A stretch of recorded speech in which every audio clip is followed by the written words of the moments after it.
2026 is going to be an awesome year. We got some pretty cool stuff coming up. First off, we got Foundations of Recovery. This is our flagship program. We're starting it in January. This is for anyone, man, woman, or couple who wants to come and reclaim their heart from shame, trauma, and betrayal. We start off with an education on all sorts of principles, give you the common language. We feed you from a fire hose in terms of all things recovery. It is such a great start to recovery. And we get at the roots of things, Tyler. This isn't like any other program. Like, this is our healing journey in process, and Foundations is where we begin. If you look at the value that you're getting there to kick off a good recovery with all of the right education, all of the right language, and a team to get you started while also being directed by Brannon and myself through the whole process, what a deal. So if you're interested, if you're struggling, if you've been wanting to do something for a long time, jump into this. This only comes around every so often, and we would love to have you there.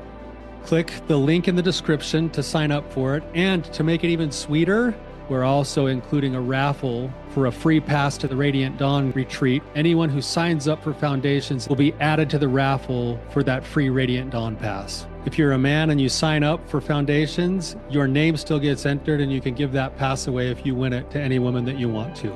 So what you're saying, Tyler, is if you sign up and participate in Foundations, you could possibly go to Radiant Dawn for free? That's exactly what I'm saying, which is crazy because Foundations by itself is already an insane value. Man, I sound so salesy. But it actually is awesome. So come to Foundations. And even if you don't come to Foundations, sign up for Radiant Dawn. It's beyond therapy, the best healing experiences that you can have. Click the link below and come join us.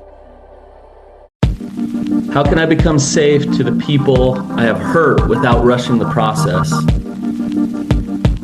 Welcome to the Therapy Brothers podcast. I'm Brannon. I'm Tyler. We're brothers. We're therapists. And we know recovery. Bring your stories, your questions, your successes with real recovery.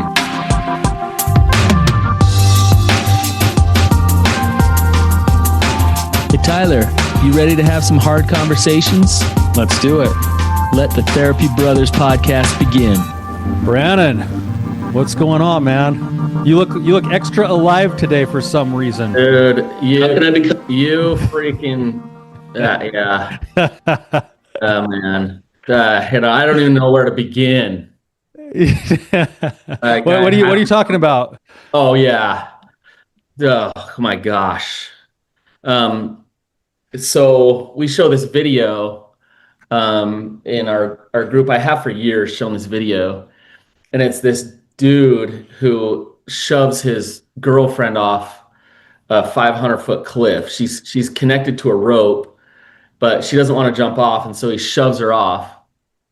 And it's massive. It's like crazy. It's down in southern Utah. Anyways, Chase, our other guy, Chase, he's like, "Hey, I want to do something with you guys. You know, like we'll just recalibrate ourselves, make sure we're going the same direction." He's like, "Let's go down to Moab. I set up this like Jeep ride, this like fun Jeep ride." And it's like, okay, that sounds fun or whatever. Well, I didn't know the Jeep ride was taking us to that rope swing. And we get there yesterday. This was yesterday. And we get to this massive cliff. And like, I am on my knees, like 5 feet from the edge. And Tyler's like, "Yeah, what would it be like to jump off that thing?" Half an hour later, I was jumping off that. Holy crap. We got drone footage. We're going to put it on so people can see it, but holy cow. It was so funny because we roll up to the cliff, and I had barely just figured it out myself on the drive up. I'm like, "Oh, this is like, I think this is that rope swing thing." So I kind of look at Chase, and he's like, be quiet, don't tell Brannon." So then we get up to the one side of it, and we look over the edge, and Brannon is not 5 feet away. He's 30 feet away from the edge of the cliff on his hands and knees trying to look over. And meanwhile, me and Chase are on the edge of it looking over. And then Chase is like, "Brannon, what would it be like if you like jumped off that thing?" And he's like, "Oh my gosh, no way." And then Brannon stands up, and Chase is like, "But what if you really did jump off of it?" And then Brannon pretends to like raise his arms. He's like 30 feet away from the cliff like he's jumping. And then Chase is like, "But what if you really did jump off?" And I looked over and I saw the rope across the whole thing right then. It hit me, and I was like, "Oh, hell no. Nuh-uh." And then like 10 seconds later, I was like, I guess I'm doing that. Yeah. Yeah. And it literally, so last year I did a shark dive with no shark cage, just sharks everywhere, tiger sharks, with all my kids. And it was crazy. And the shark dive was nothing compared to jumping off. Holy cow. Jeez. Yeah. So It was a great day. It was a great gotta day. jump. You gotta You jump, gotta you gotta take some risks in life. that's the metaphor for the day. You gotta Yeah. jump. So, Okay. whew, well, Anyway, we've got a real gift today, because we have someone who's actually really special to both of us. Someone who's kind of been around the block with us and done a lot of what we've had to offer in the past, and just a guy with a heart of gold, who's willing to come on and continue his journey and ask some questions. So, Eric, we're so glad you're here with us today, man. I'm so happy to be here. Like it's an honor and a privilege. You guys have like been brothers to me, and I just think the world of you both, and appreciate all the work that you guys do. This is like the ground zero for men really, finding recovery, like true, like lasting recovery. So I'm just, grateful to be a part of your show today. Eric, I remember talking to your ex-wife and a couple years ago, and she was kind of sharing the story, and I'd never met you, and I was and this happens a lot, but as I was listening to her, I was kind of thinking like, why hasn't she left him yet? Like he doesn't sound like a good guy. And I didn't know you from Adam. I didn't even know your name. And then you got in my group, and I got to know you, and I was like, oh, like this man is a good man who has some demons and has some things that he's had to work through. And I'll let you share that story, but it's awesome for me to like just kind of hear the story, but then actually get to know you and then actually witness a lot of your healing process. It's been incredible for me. So let's back up a little bit, Eric. If you could share your story, give the audience just a little bit more of an idea of what's happened and the process that you've been through. Yeah. So my story kind of begins, in a lot of like anxiety and fear, from, kind of like my own family of origin. Um, and also I think just really like generational trauma. Like as I've done all the work, like I don't think in, you know, the same kind of terms now. Like I have like a new language, and it's been a beautiful process for me to like learn that language, because that fear and that anxiety that I have like also transfers into shame. Shame that I didn't fully understand. I didn't have an upbringing where there was practiced vulnerability and practiced true honesty. And so uh, my story, yeah, from just 2 weeks old, I was out at Lake Powell as a newborn baby in this very, small, powerful boat. And just the boat, the roar of that engine and like the bouncing on, the waves. Like, I mean, I was a baby, so like, I'm pretty well taken care of by my family. But if you can also imagine, that's probably overwhelming, I mean, I just held a baby this past weekend, and I thought of that, like, I would never have taken a baby on that boat. Um, anyway, and then other things, that I've kind of identified in, my past Eric, that have, Eric, oh yeah, do you remember that? I don't, but I No. think my body does. I think our bodies hold on to stuff in our brains, and and I believe that we have neuroplasticity, so we can correct even things that we don't remember. Like I feel like we can help heal them through just the work that we have done. And so anyway, yeah, the one I do remember, and this one I've kind of shared with, the men in the group, and I was abandoned. Like I just, like a little, 4, 5-year-old boy left at church, and I thought I'd never see my family again. Like it was like just the, most, kind of like harmless story as far as like you were at church, like you were safe. But for me, is like I saw my family driving away. I was thinking they're abandoning me. Like I will never see them again. I didn't understand. And so, yeah, I've been able to just have these experiences where I recall the things in my past, and that is the root. Like before I got married to Camille, um, I was afraid. Like I didn't have a porn problem. I didn't have a masturbation problem. I had an anxiety problem, and I told her like I have anxiety. Like I didn't know if she would reject me or if she would stay with me. And she was just kind of like, well, everybody does. It's like, but for me, I have, I don't know if like I'm neurologically different, like with, highly sensitive person, or I struggle with ADHD, struggle with depression, clinical anxiety. Like I've done all the testing, I've taken medications, like I've had my brain shocked, I've done everything. And I think some of my problems, like with looking at pornography, or really kind of like I think rage, and anger, like blowing up because that's what my anxious little self like experienced, as a son in my family. I was one of 5 boys. I was the middle child. I was, probably neglected quite a bit, just kind of forgotten about. And I just have been able to experience now like this uh, ability to overcome, that fear and doing hard things. Like this is something that I never would have done before, coming on a show.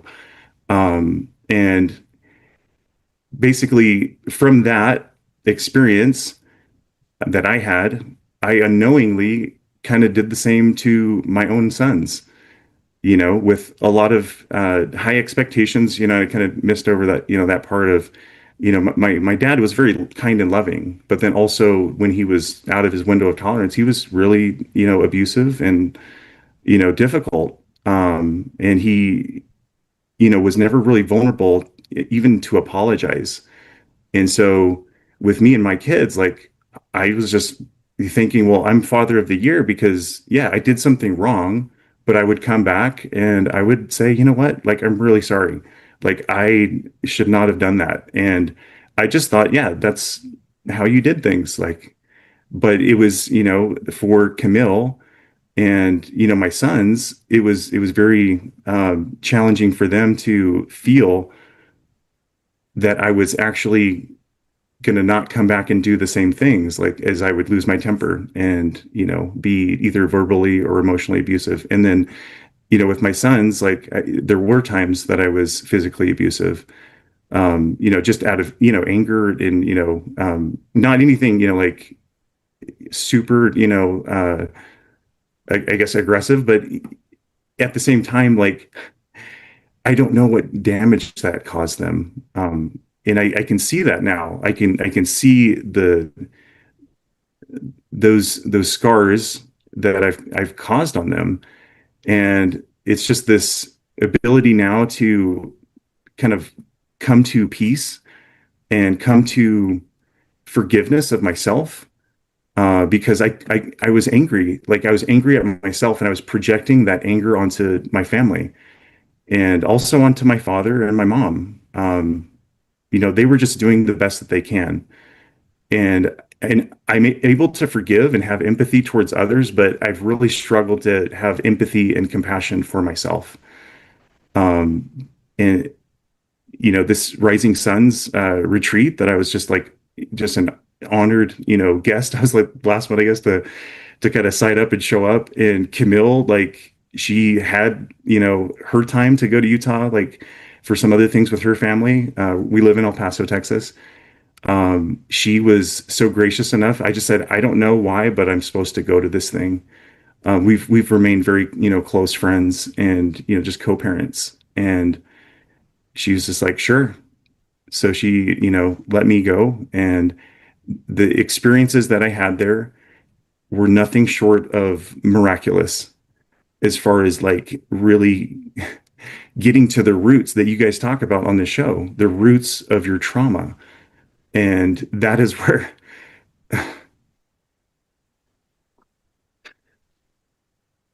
that is where the light like literally came into my heart as we did breath work. Like it wasn't anything crazy, it wasn't plant-based medicine. And I've tried all that stuff too, and it was this conversation that I had with God that was is sacred to me.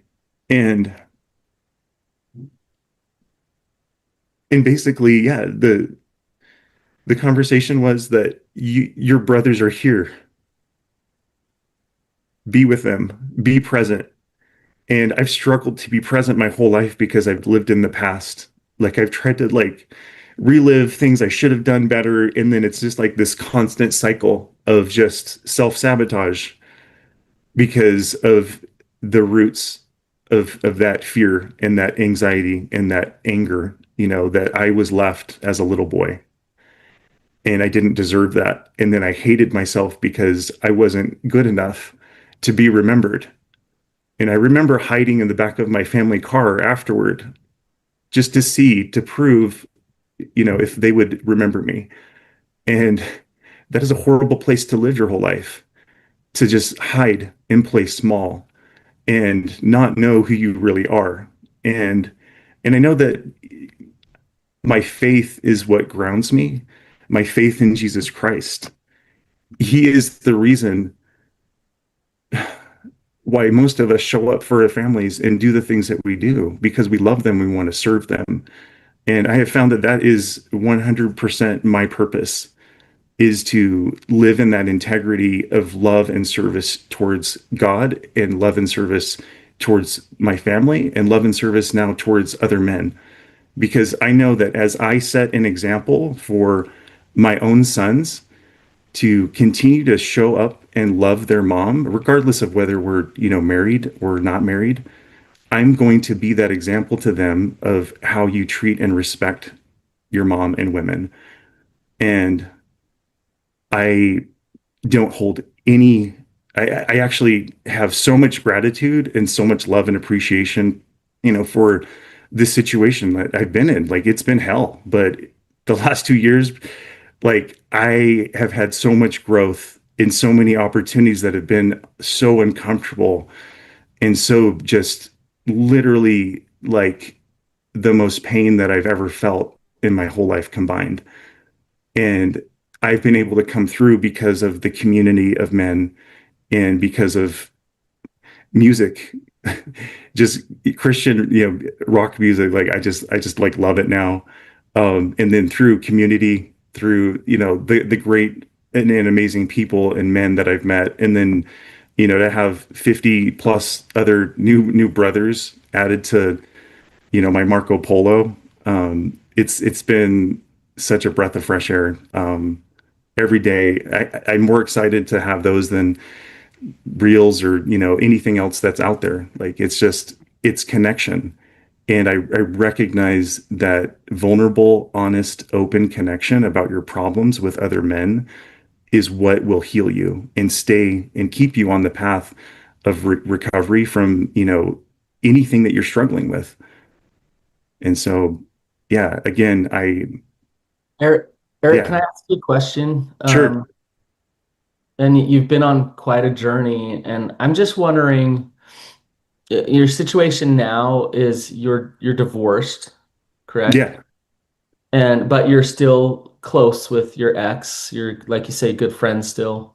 yeah, Uh, and like how are you as you talk about your healing and your healing journey and the light coming back in, like in what ways do you show up different now?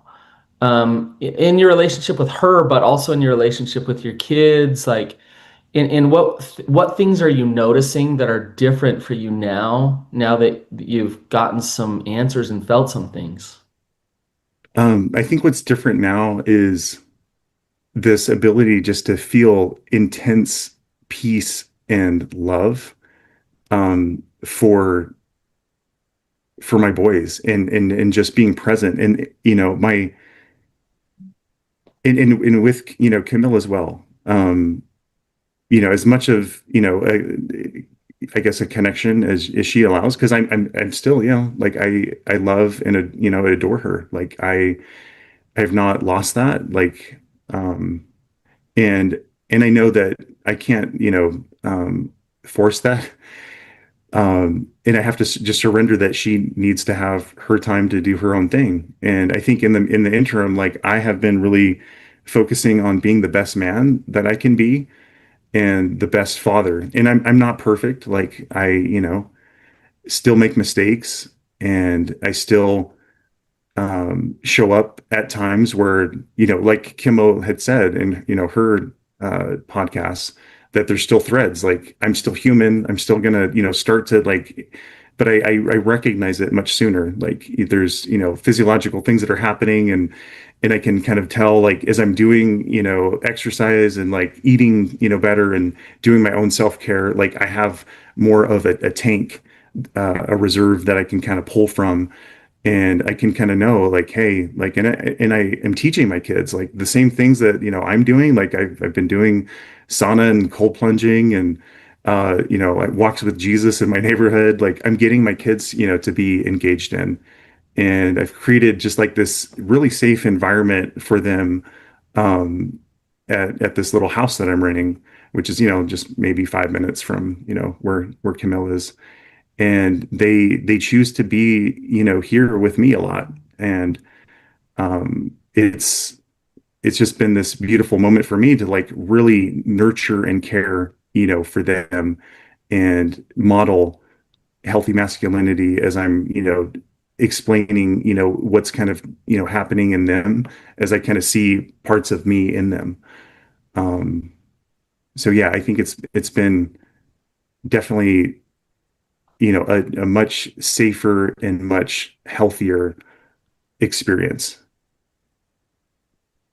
I love to hear your journey, Eric, and I love to hear kind of the shifting that's been happening and it seems like has happened a lot in your heart towards really towards an acceptance of yourself as much as everything else. It feels like the energy that I'm getting from you is more of an acceptance of self and less of this scramble to hurry and repent or get better or and I actually feel like that's maybe the energy that you're cultivating right now might be the biggest gift you're going to be offering to your kids as you move forward. I do want to be helpful to you too, Eric. You came on the show and we're asking you all the questions and the story, but you also came on hopefully because you wanted some help. And I Yeah, think your question was, how do I become safe again? And I think you're kind of answering your question with your story right now, but how do I become safe again to the people that I've hurt without needing to rush the process? And then the other part of your question that isn't in the question online here is I think the distinguishing like the difference between performing humility versus real surrender. Um, and I guess I'm just wondering like inside of that, how are you doing at being able to kind of be self-forgiving, self-compassionate, allow yourself room for process while you're still in the midst of trying to repair these relationships? I think it's kind of like the journey. Like it's not going to be perfect. Like I don't have everything figured out like yet. Like it, I think this whole life is that process, but I am 100% committed to it, and I always have been committed to self-improvement like my whole life, because I've never been satisfied with um, how I've kind of shown up. And so it isn't about perfection. I think that's been part of my Achilles heel. It's about really trying to be present and also having goals to move, towards excellence.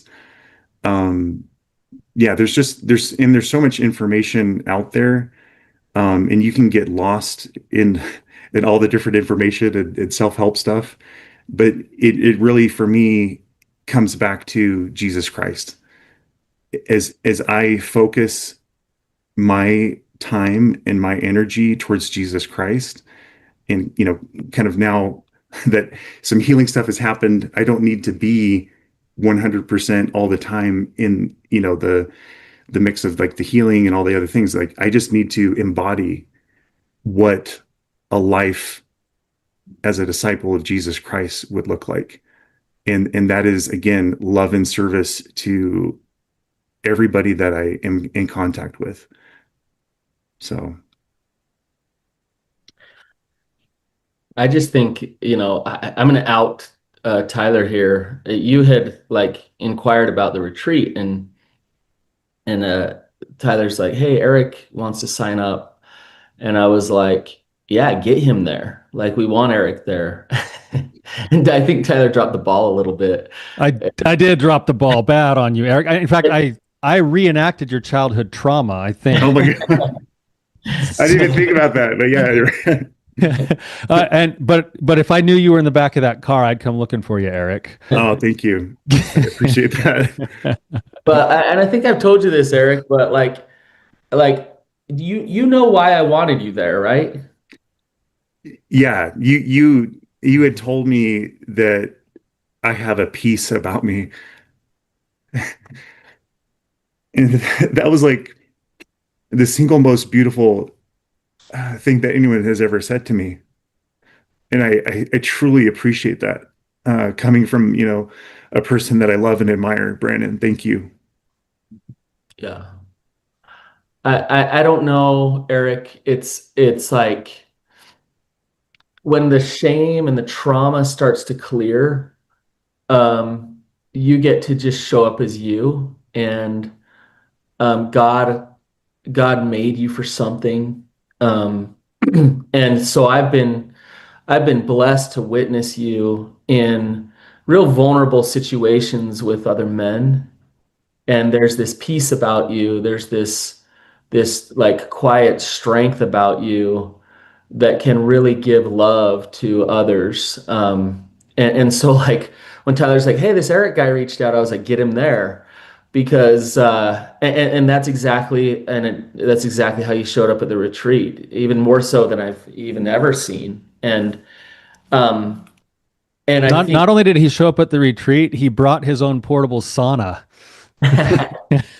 Well, I think when I talked to you, you did say, yeah, bring it. So yeah, I brought it. And yeah, some guys were like, that's a little weird. Like, why did it wasn't weird bring to this us thing? at all.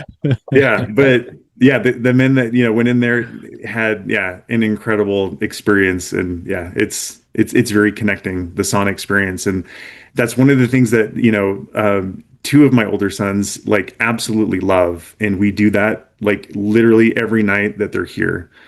And they, I kind of started it last year, in the separation and kind of doom and gloom that I was feeling, for the divorce that was kind of happening. And they kind of took it over because like earlier this year, like I've been in a dark place again. Like there's lots of caves that I needed to go through. Like, for someone to be in this position, like, for the other men that are out there, you have to do the time. Like you have to do the self-suffering and the self-introspection and just being alone.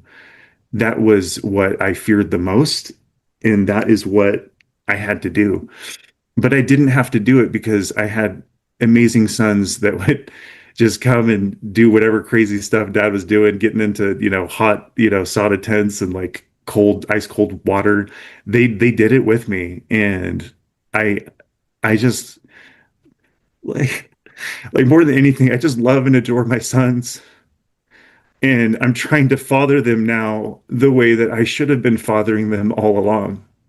And that's what my goal and, my whole life's mission is now to do, is just to continue to make them just the great men that I've been able to, come to know as part of like these either retreats or men's groups, or just, anybody really, but especially the ones that have gone through, whatever happened to them that put them into a position to need to numb themselves out with whatever, it is that they're trying to numb out from. I was reading a parenting book, and it was an interesting book, and it was giving all these tips and stuff. And then I talked to somebody, and they gave me some advice, and they said, and it's the best parenting advice I've ever heard. And they said, the best thing you can do for your kids is to be Brannon, is to be you, Okay. and it's like, Yeah, Eric B. Brannon. I know. I was like, okay. the best thing for Eric to do for his sons is to be Eric, right? And so like the shame and the trauma, really what that does is it gets you confused about who you really are.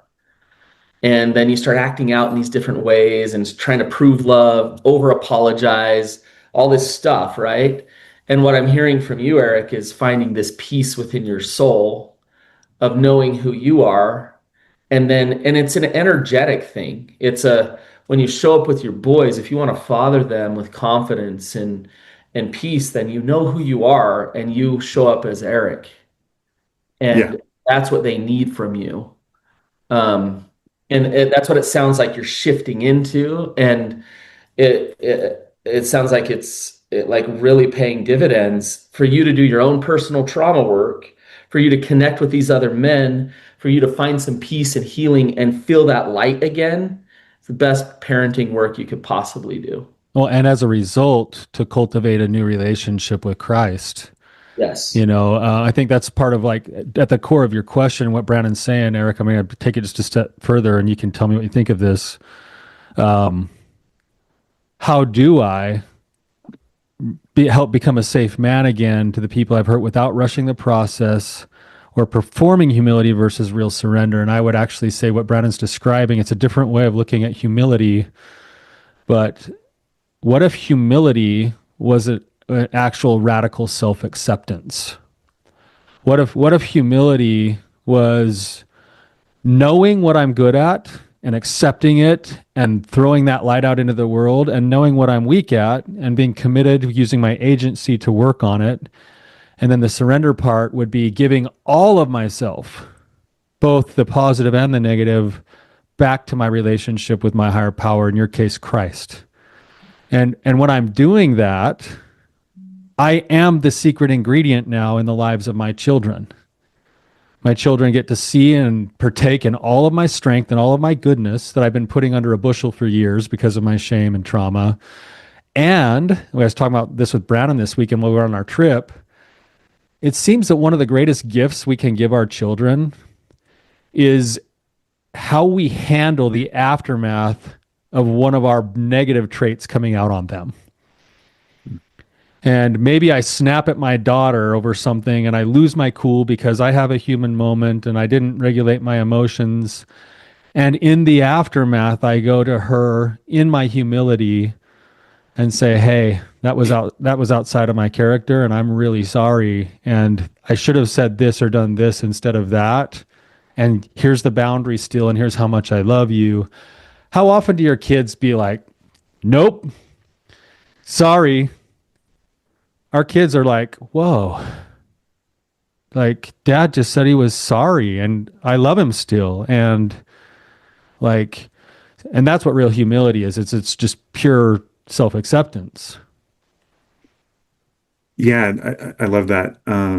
I have tried, like one of the guys, because I was saying, radical acceptance, and then he said, I think rigorous radical acceptance. And so throw another R word in. Yeah. I'm like, just make it really rigorous, extra RE. Yeah.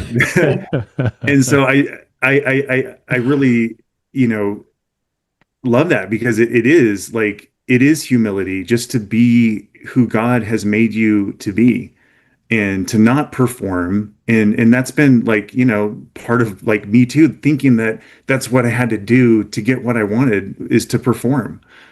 And also, yeah, like me and my family of origin, my brothers, like we love to laugh. We love to make fun of everything because that was a survival and a coping mechanism. And now like my boys are kind of the same, but then I'm kind of also, because of just me being me, I'm like the Papa Bear of like this like fun, just rowdy group of just the most kind-hearted, loving souls that you would ever like get to know if you could get to know my sons. And I I love and adore them just for them being them, like, and I was so focused on their faults, like I was just focused on my own faults, that I lost sight of what mattered most. And I played like Gestapo, like Nazi KGB, trying to find, when they were using, things, drugs and other stuff that we were trying to, clean up their life from. And it was so hypocritical, like to a certain degree for me, with the pornography. But I struggled to even let them know until a little bit later, and that would have been such a different experience, I think. But again, I was just living in fear. And so I think this is just so helpful to model that humility, to my sons, and have them, kind of maybe break down some of the walls of their own shame and fear so much sooner than it took me. And so that's where the generational trauma thing, kind of ties in, where I feel that is, a calling, to help them, and to really make sure that their kids someday will not have to endure what I endured, what what they endured from me, and what my father endured from his father. And I think when you put that into perspective, it just becomes so beautiful and so transformative, especially when you apply the atoning grace of Jesus Christ into that, and know that He is the healer, the master healer for all. And that just gives me great peace and great hope. And you don't have to be perfect. Like, you don't have to go to church. You don't have to, do all the different things. It's great if you do, but it's not a requirement. Like, your heart is what will, be, I think, judged later on, and what happened to you and what your experiences were. And I think as we have the opportunity to like get to know others and hear like their true and vulnerable stories, we relate and we have compassion and love. And I think there's going to be more of us good people than there will be people that are horrible, because we all have that light of Christ in us. Eric, Whether, yeah, as you're talking, it's like I just had a kind of breakthrough of, and I've said this before, but the way to break generational trauma is to finally have somebody be willing to feel and sit in the pain. absolutely. And as you were talking, it hit me of, Christ in Gethsemane. Um, it's like that's all he did. That's what he was doing. Um, and I think of jumping off that cliff yesterday, and there was a threshold. It was like this line of like I'm standing here, and over that line is a 500-foot drop, and that's terrifying. Um, and I think a lot of people spend their whole life knowing that there's pain to deal with and there's pain to feel, but terrified of it and not willing to be like, I'll do it. Like I'm willing. And I just think of our Savior and his willingness in Gethsemane to just sit and take it and be there. And, you know, um, I, as you talk about your sons and not wanting them to go through the generational trauma that you've been through, I know Christ is there for us and Christ can hold all our pain. but your willingness to have the courage enough to go to a rising sun, to go through group, to do this work, to face, like, you're divorced now, Eric. You could be off just living the crazy life, destroying yourself right now. But you're sitting with us right now. You're doing the work still. For better or worse. Yeah, but Well, but you're doing the work still, well, and you're feeling that pain, right? yeah. I've been on 3 dates, and I'm not perfect. Like I did break my covenants because I thought this was the person, and I own that. Like, and I feel horrible because it didn't work out. Like, I thought it maybe would, but um, that is not who I am, though. Like, and that's like another just realization. And this happened, also as a result of my brother jumping from an overpass in Dallas, Texas in April this year, which is why I wanted to come to the Rising Sun, because I went into, yeah, just a very dark place. And talk about, your jump, that like broke me, broke our family, like broke. He was a father of four, two beautiful girls, two beautiful boys. And that experience, it was just horrible. And he suffered greatly from mental health problems, and from, and yeah, even me, like thinking, my story of putting a dead tarantula in his diaper when he was 2, and giving my mom a heart attack when she found it later that night when she was changing his diaper. Like, that was funny. Like, we made fun of that. And I was thinking that was somehow some just psychological trauma that I had done to him. And so that wasn't the problem, though. Like, whatever, the humility and radical rigorous acceptance is that whatever has happened outside of our control. We can't control it. We just have to surrender it back to God. And it was the Thursday going into Easter weekend. And so Easter now will always have like a sacred importance and meaning for me, because I know that my brother Jason will be okay. He went through some really difficult stuff in his life, and it's been so easy to, kind of judge and, nitpick all the different, things that he was doing wrong. But there was so much that he was doing good, and we celebrated that. And there was people, neighbors, like friends from different places. I mean, he went down to his mission that he had served in Peru again, and met up with people. He hasn't, he left the church, and, he uh, had a second, wife that was just beautiful and awesome, Caitlin. And he was going through another divorce because he wasn't willing to accept help. He was so closed off. But anyway, yeah, sorry, I'm going on another, ramble. But again, it comes back to us taking the jump, just calling somebody a friend, calling, just anyone for help. And Eric, sometimes it's God. Yeah. you know what I'm hearing? I'm hearing that you're still processing that pain. I Yeah. am. I Yeah, am, for That's Brannon. sure. okay. Yeah. It's All right. okay. Thank And you. you don't need to be at a place of complete peace and understanding there with that. Yeah.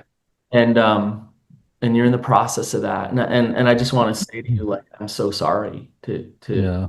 hear that. Amen. I agree.